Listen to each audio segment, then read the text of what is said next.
All right, so I've quick selected my banner to talk about what flavor I'm going to be unleashing upon the world.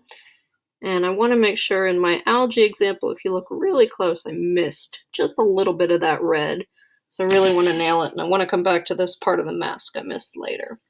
So what I'm going to do now is I need to pick a color that kind of matches my mac and cheese. I'm going to go to my adjustment palette, and if it's not showing, just go up to Window, Adjustments, and mess with the hue and saturation until I get a nice color that I like.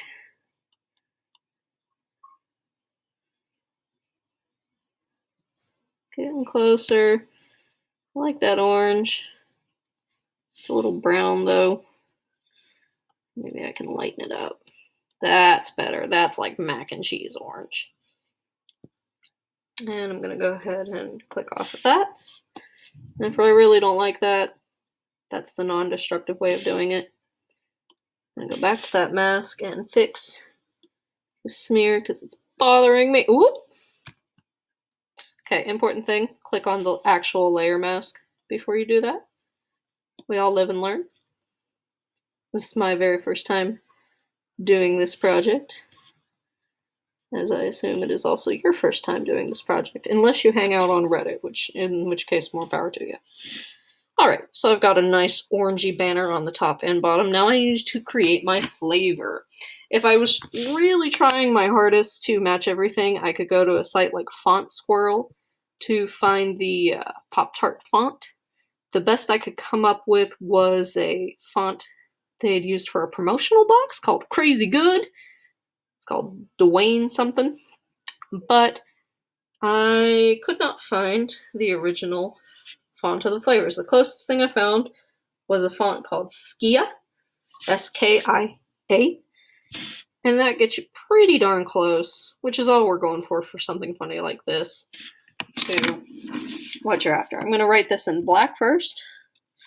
Yes, black, you know.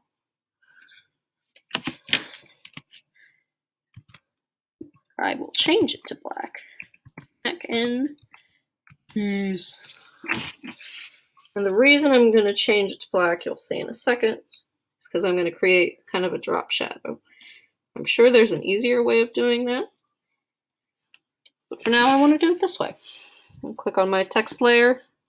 Doesn't match the banner yet, we'll get there. Command T, make it bigger. Rotate it a little bit. Still doesn't quite flow with the perspective of the banner, the swoosh. But what I can do now is I can come up here to, hang on. Half of learning these programs, guys, is asking yourself, why did the program just do that? So I could click here, I can warp my text this way, do like an arc. That's too much. So I'm gonna just gently bump it down a little bit. I can play around with the levels on these. Make the cheese part a little narrower. Pull it down. That looks pretty good. You could also play around with transformations, which I'm actually going to do for the banner up here. I'm going to copy this layer, and B, and make that layer white.